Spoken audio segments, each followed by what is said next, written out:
देखिए कल अपना पॉइंट हुआ था बेटा स्थितिज ऊर्जा और गतिज ऊर्जा। आज मैंने कल आप लोगों को एक क्वेश्चन लिखाया था कि कार्य और ऊर्जा किसे कहते हैं और ये एक दूसरे से किस प्रकार संबंधित हैं, या कार्य ऊर्जा प्रमेय क्या है। थोड़ा चुप हो जा रहे और लड़के चुप। आप लिखना शुरू करें बेटा। किसी कण के द्वारा अनुभवित बल, किसी कण के द्वारा अनुभवित बल तथा प्राप्त विस्थापन का बिंदु गुणनफल, किसी कण के द्वारा अनुभवित बल तथा प्राप्त विस्थापन का बिंदु गुणनफल कार्य को प्रदर्शित करता है। कहने का मतलब क्या है कि dw बराबर या w बराबर f dot dr cos theta. इसी कण के द्वारा अनुभवित बल तथा प्राप्त विस्थापन का बिंदु गुणनफल किसे बताता है बेटा? कार्य। और ऊर्जा किसे कहते हैं बेटा? किसी कण के द्वारा कार्य करने की क्षमता को। लिखे आगे तथा कण के द्वारा किसी कार्य को करने की क्षमता, तथा कण के द्वारा किसी कार्य को करने की क्षमता ऊर्जा कही जाती है। किसी कण के द्वारा किसी कार्य को करने की क्षमता क्या कही जाती है बेटा? ऊर्जा कही जाती है। एक बार वापस से रिपीट कर देता हूं मैं। किसी कण के द्वारा अनुभवित बल तथा प्राप्त विस्थापन का बिंदु गुणनफल कार्य। कार्य क्या हो गया? बल गुणा बल की दिशा में विस्थापन हो गया। मतलब कण ने जितना बल अनुभव किया वो प्लस जितना विस्थापन प्राप्त किया उन दोनों का बिंदु गुणनफल क्या हो गया? कार्य हो गया। ठीक है भाई। अब ऊर्जा, उसी कण के द्वारा कार्य करने की क्षमता, वो कण कितना कार्य कर सकता है उसकी क्षमता क्या कही जाएगी? ऊर्जा कही जाएगी। अब इन दोनों में रिलेशन प्रूव करना है अपने को, इनमें दोनों में रिलेशन स्थापित करना है। देखो कैसे। गति के आप लोगों को 3 समीकरणें बताई गई थी। गति की प्रथम समीकरण के अनुसार v बराबर u प्लस at, दूसरी समीकरण के अनुसार s बराबर ut प्लस 1/2 at स्क्वायर, और तीसरी और अंतिम समीकरण जो आपकी थी वो थी v स्क्वायर बराबर u स्क्वायर प्लस 2as। तो यहां हमें तीसरी समीकरण यूज करनी है। क्या यूज करनी है? तीसरी समीकरण। देखो गति की तृतीय समीकरण से, गति की तृतीय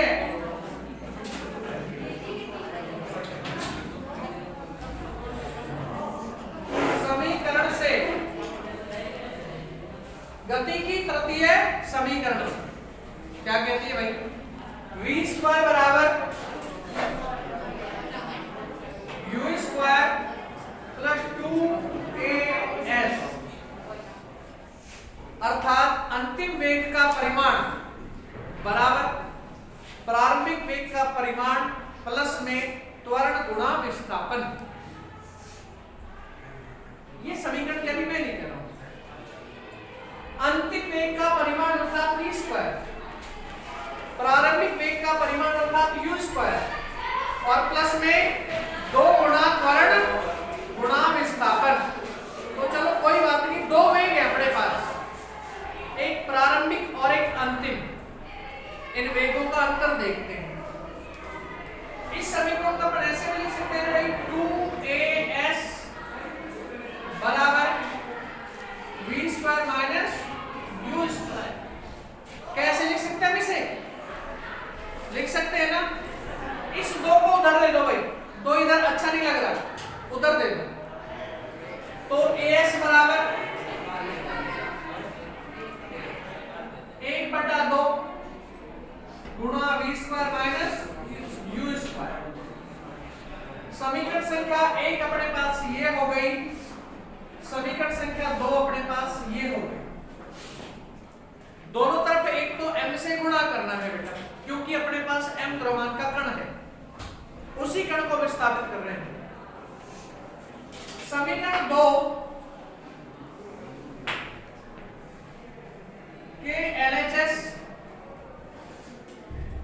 मतलब बायां पक्ष तथा RHS मतलब दायां पक्ष में m द्रव्यमान से गुणा करने पर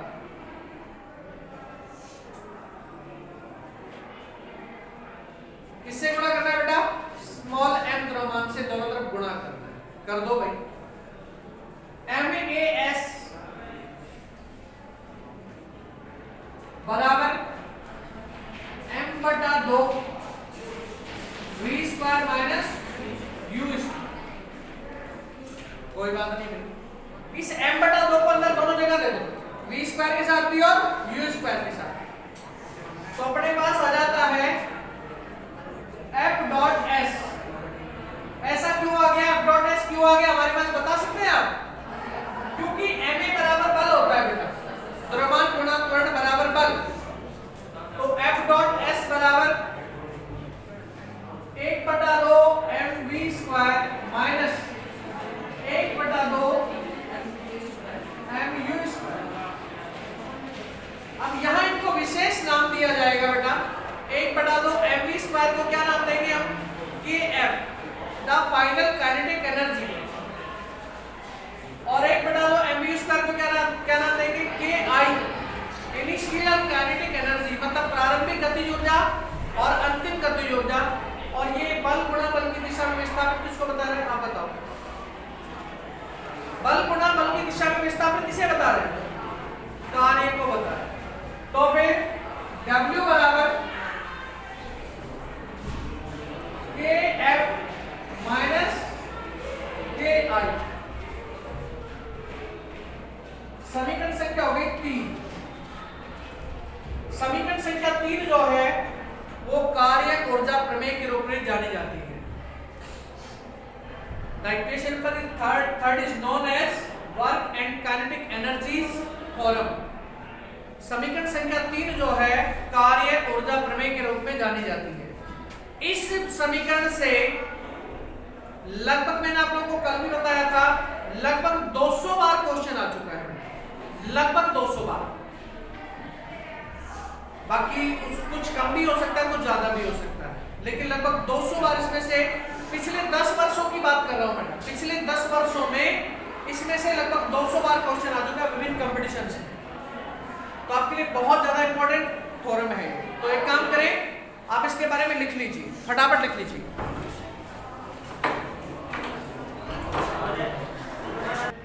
गुरुत्वीय स्थितिज ऊर्जा अपना नेक्स्ट पॉइंट है बेटा।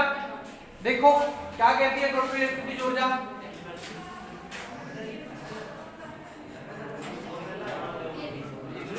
गुरुत्वीय स्थितिज ऊर्जा ये एक छोटा सा पॉइंट है बेटा जो कई बार पूछा गया है। गुरुत्वीय स्थितिज ऊर्जा पॉइंट डाल लो बेटा, केवल आपको लिखना किसी को कुछ भी नहीं है अभी। पृथ्वी जिस ऊर्जा के कारण किसी भी वस्तु को स्वयं की तरफ आकर्षित करती है, जिस ऊर्जा के कारण बेटा, उसे गुरुत्वीय स्थितिज ऊर्जा कहते हैं। जैसे पृथ्वी एक ग्रह है, चंद्रमा एक उपग्रह है। पृथ्वी और चंद्रमा का कॉम्बिनेशन बहुत ही अच्छा है, क्योंकि गुरुत्वीय त्वरण का मान पृथ्वी पर 9.8 मीटर प्रति सेकंड स्क्वायर है, जबकि चंद्रमा पर इसका 1/6 भाग है। तो ये गुरुत्वीय स्थितिज ऊर्जा, हालांकि आप लोगों के गुरुत्वीय गुरुत्वाकर्षण वाले यूनिट में आएगा, लेकिन इसका भी एक छोटा सा हिस्सा ये है। देखो आप गुरुत्वीय स्थितिज ऊर्जा को समझने के लिए अपने एक चित्र बनाना होगा। ये मान लो अपनी पृथ्वी हो गई, क्या हो गई अपनी पृथ्वी। पृथ्वी r, और इससे स्मॉल r डिस्टेंस पर यहां कोई छोटा पिंड स्थित है जिसका द्रव्यमान स्मॉल m है, सेंटीमीटर पॉइंट O है इसका और इसका O डैश है, O डैश है इसका, ठीक है। देखो दोनों के सेंटर्स के बीच में डिस्टेंस जो है स्मॉल r है, O और O डैश के बीच में, तो इनके बीच निश्चित रूप से गुरुत्वाकर्षण बल लगेगा या नहीं लगेगा। जब दो पिंड नियत द्रव्यमान के दो पिंड एक दूसरे से नियत दूरी पर स्थित हों, जब नियत द्रव्यमान के दो पिंड एक दूसरे से नियत दूरी पर स्थित हों तो उनके बीच में कार्य करने वाले बल को हम गुरुत्वाकर्षण बल कहते हैं, और जो इनके बीच में कार्य करने वाला गुरुत्वाकर्षण बल है वो इन दोनों पिंडों के द्रव्यमानों के गुणनफल के तो समानुपाती और इनके बीच की दूरी के वर्ग के व्युत्क्रमानुपाती होता है। तो इनके बीच लगने वाला गुरुत्वाकर्षण बल भी निश्चित रूप से होगा। इसका द्रव्यमान कैपिटल M है, इसका द्रव्यमान स्मॉल m है, दोनों के बीच में निश्चित दूरी स्मॉल r है, तो पिंडों के बीच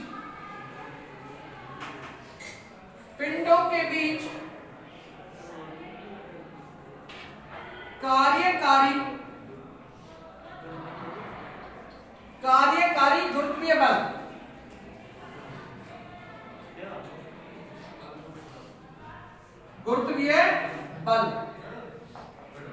F बराबर capital G capital M small m upon में r स्क्वायर, समीकरण संख्या 1 होगी। इसी बल के विरुद्ध आपको कार्य करना होगा, इसी बल के विरुद्ध आपको कार्य करना होगा यदि आप इस पिंड को पृथ्वी पर लाना चाहते हैं। तो यदि आपकी इच्छा यह हो जाए कि मैं इस पिंड को पृथ्वी पर लेके आ रहा हूं तो आपको गुरुत्वीय बल के विरुद्ध कार्य करना होगा। किसके विरुद्ध काम करना होगा? गुरुत्वीय बल के विरुद्ध, और जो कार्य आप करोगे ना वो गुरुत्वीय स्थितिज ऊर्जा में ही बदलेगा। तो एक काम करो भाई, पहले आप इसका डायग्राम बना लो। तो इनके बीच लगने वाला गुरुत्वाकर्षण बल, तो इनके बीच लगने वाला गुरुत्वाकर्षण बल इन दोनों पिंडों के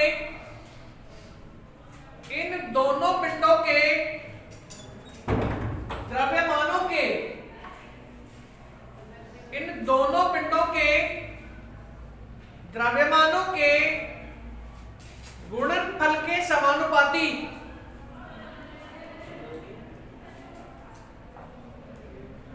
इन दोनों पिंडों के बीच लगने वाला गुरुत्वाकर्षण बल इन दोनों पिंडों के द्रव्यमानों के गुणनफल के समानुपाती तथा इनके बीच की दूरी के वर्ग के व्युत्क्रमानुपाती होता है, तथा इन दोनों पिंडों के बीच की दूरी के वर्ग के व्युत्क्रमानुपाती होता है।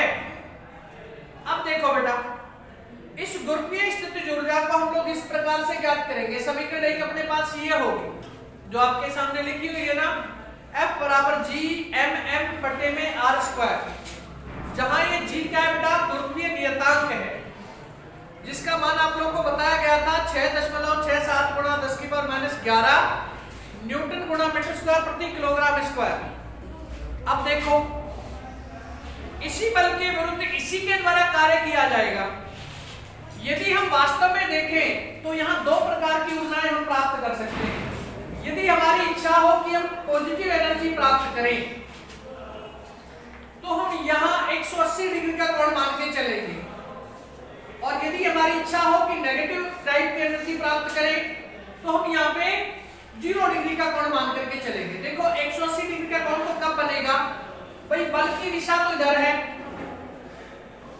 गुरुत्वाकर्षण बल है उसकी दिशा तो इधर है, और आप पिंड को लेके आना चाह रहे हैं इधर, आप पिंड को लेके आना चाह रहे हैं इधर।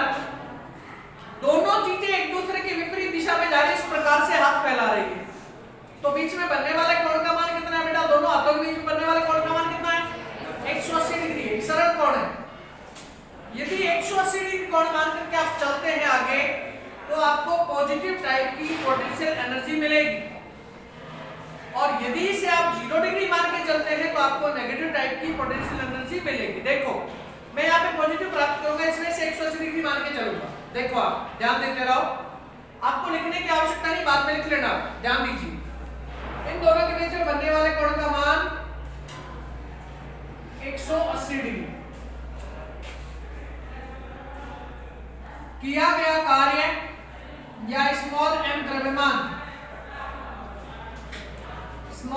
द्रव्यमान के पिंड को गुरुत्वीय क्षेत्र में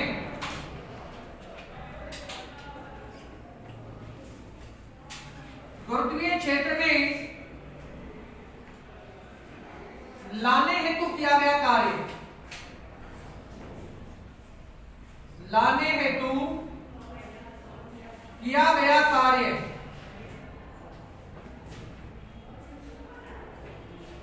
कैसे निकालेंगे बेटा? बल गुणा बल की दिशा में विस्थापन। अभी ऊपर आप लोगों को एक सूत्र दिखाया गया था, W बराबर F dot dr cos theta, वो यूज करेंगे यहाँ पे। dW बराबर, क्योंकि अल्पांशों के रूप में सरकाएंगे हम इसे, एक साथ उठा करके पिंड को यहाँ पे पृथ्वी पर नहीं लाके पटक सकते हो, हमारे पास इतनी ऊर्जा नहीं है, हमारे पास ऊर्जा सीमित मात्रा में, इसमें से धीरे धीरे सरकाएंगे। तो dW बराबर F dot dr cos theta, समीकरण संख्या 2 हो गई। अब समीकरण 1 से और इस चित्र से दोनों जगह से मान रखेंगे। समीकरण 2 में समीकरण 1 से तो रखेंगे f का मान, और चित्र से रखेंगे कॉन थीटा का मान। कॉन थीटा का मान कितना नजर आ रहा है आपको? 180 नजर आ रहा है, ठीक है भाई। तो dW बराबर capital G capital M small m upon में r स्क्वायर डॉट में dr cos 180। cos 180 का मान कितना होता है? 1 या माइनस 1? माइनस 1 होता है। cos 0 का मान 1 और cos 180 का मान माइनस 1। चूंकि cos पाई बराबर माइनस 1, बेटा ये काम ये ठीक नहीं है। आप जो यहां आवाज करोगे ना वो इस वीडियो में सेव हो जाएगी, वो फिर प्रॉब्लम क्रिएट करेगी, ठीक है? ध्यान रखें आप। cos पाई या cos 180 बराबर माइनस 1, तो dW बराबर minus capital G capital M small m upon में r स्क्वायर डॉट में dr। समीकरण हो गया बेटा 3। इस समीकरण 3 का आप 0 से और r तक समाकलन करो। 0 से स्मॉल r तक इसका समाकलन करके दो लिमिट्स बताइए आपको। 0 से स्मॉल r कि आप केंद्र से शुरू करके और लास्ट वैल्यू तक जा सकते हो स्मॉल r तक। समीकरण 3 को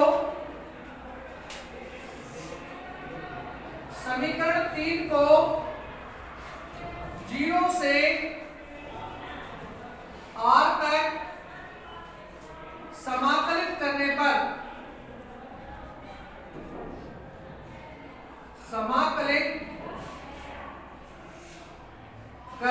करो भाई। देखो W बराबर बेटा समाकलन का जैसे ही काम आएगा वैसे ही dW W में चेंज हो जाएगा, कुल कार्य में बदल जाएगा। क्योंकि समाकलन क्या है? एक संग्रह करता है, विस्तारक है, बड़ा करने वाला है, छोटी चीज को बड़ी कर देता है समाकलन।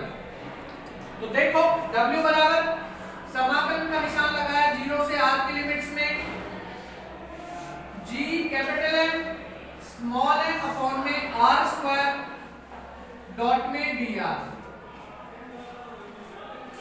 अब कैपिटल G क्या है बेटा? एक कांस्टेंट राशि है, गुरुत्वीय नियतांक है। कैपिटल M यहाँ कांस्टेंट है क्योंकि कैपिटल M द्रव्यमान का हमने पिंड लिया हुआ है, और स्मॉल m भी यहाँ एक कांस्टेंट राशि है क्योंकि हमने स्मॉल m द्रव्यमान का भी पिंड लिया हुआ है। कैपिटल M द्रव्यमान के पिंड का केंद्र है O, और स्मॉल m द्रव्यमान के पिंड का केंद्र है O'। तीनों चीजें कैसी हैं? कांस्टेंट है, तो इनको बाहर निकाल दो समाकलन की सीमा से। निकालो भाई। W बराबर माइनस के साथ में माइनस और था बेटा इसमें, यहां देखो माइनस है, ये रहा, ये माइनस लगाना भूल गए थे। Minus capital G capital M small m, समाकलन को किस किस का हो गया? 1 में r स्क्वायर डॉट में dr। अब बेटा हर में यदि कोई राशि रखी हुई हो तो जो कैसी भी हो उसका समाकलन नहीं होगा। अब ये 1/r स्क्वायर के रूप में है, r स्क्वायर के रूप में थोड़ी है। अब इसको ऊपर लेके जाएंगे r स्क्वायर को, तो किस रूप में जाएगा? ये r की पावर -2 के रूप में जाएगा, क्योंकि अपनी जगह बदल रहा है तो इसकी नेचर भी बदलेगी। w बराबर -g capital M small m, समाकलन हो रहा है 0 से r की लिमिट्स में r की पावर -2 डॉट में dr। अब जो आपको सूत्र बताने जा रहा है उस सूत्र को आप लोग हमेशा याद रखना, क्योंकि आपको कई बार काम आएगा वो, इधर 11th में भी और आगे 12th में भी, और यदि आप किसी कंपटीशन में देखेंगे तो वहां भी आपको हो सकता है वो काम आवे, क्योंकि अब से पहले समाकलन अवकलन से संबंधित एक यूनिट था तुम्हारे, लेकिन जब से एनसीईआरटी हुई है तो उस यूनिट को यहां से रिप्लेस कर दिया गया, अब केवल स्मरणीय बिंदु के रूप में रह गया, तो वो भी आपके लिए इंपॉर्टेंट है। सूत्र आप याद रखना बेटा, x की power n dot dx is equal to x की पावर n प्लस 1 अपॉन में n प्लस 1। सिंपल सा सूत्र है, इससे सिंपल सूत्र कोई नहीं हो सकता। तो अपने पास यहाँ क्या है? x की पावर -2 डॉट dr है, r की पावर -2 डॉट dr है, तो x की जगह पे आप r को रख लो, n की जगह में -2 को रख लो, वहां रख के देखो r की पावर -2 प्लस 1 बटे -2 प्लस 1 मिल रहा है ना? मिल रहा है कि नहीं मिल रहा? देखो w बराबर minus capital G capital M small m, r की पावर -2 प्लस 1 बटे -2 प्लस 1, लिमिट्स क्या है? 0 से r की लिमिट्स है,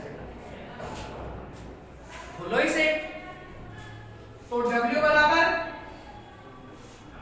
minus capital G capital M small m, r की पावर कितनी होगी बेटा? -1 होगी, होगी कि नहीं होगी? -1 भाई, -2 और 1 जुड़ रहा है तो क्या हो रहा है? -1 मिलेगा, बटे में क्या है? -1, लिमिट्स क्या है? 0 से r की लिमिट्स। ये जो नीचे वाला -1 है ना, इसको आगे ले लो आप, वहां तुम्हारे किसी काम का नहीं, आगे बहुत काम का है, आगे वाले माइनस को खाएगा। और r की पावर -1 का मतलब क्या है? 1/r ही तो है भाई, r की पावर -1 क्या है? 1/r, तो इसको बदलो, w बराबर -gmn बटे -1, 1/r की पावर से 0 से r तक, ऊपर ये भी माइनस और नीचे -1, माइनस को माइनस ने रिलैक्स कर दिया, हटा दिया, बढ़िया, इसका काम हुआ कंप्लीट। w बराबर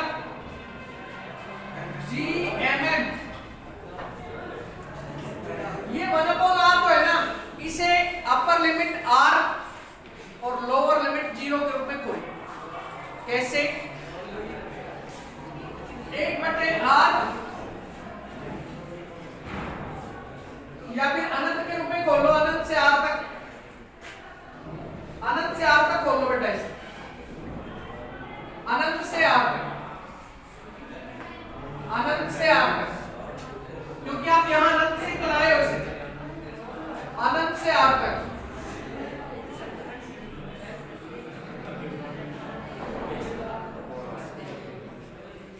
-1 बटे में अनंत,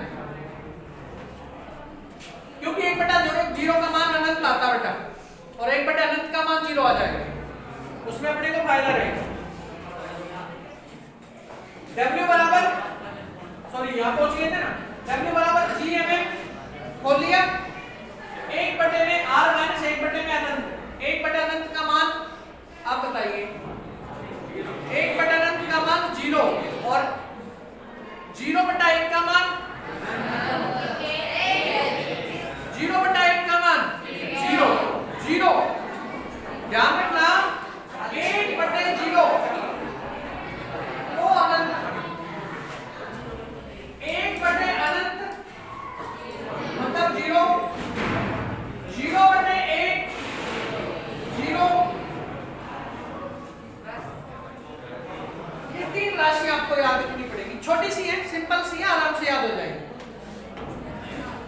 तो फिर W बराबर GMM बटे में R। समीकरण कौन सी होगी भाई? 4। समीकरण हो गई 4। यही किया गया जो कार्य है यही गुरुत्वीय स्थितिज ऊर्जा में बदलेगा बेटा। यही किए जाने वाला जो कार्य है किसमें बदलेगा? गुरुत्वीय स्थितिज ऊर्जा में बदलेगा। तो चूंकि W बराबर U, इसलिए U बराबर GML बटे में R। ये स्थितिज ऊर्जा भी कही जाती है और इसे गुरुत्वीय स्थितिज ऊर्जा भी हम कहते हैं। तो बताओ आप लोग क्लियर हुआ कि नहीं हुआ? हाँ भाई बताओ। अभी देखो, अभी आपको बताते हैं इसके बारे में।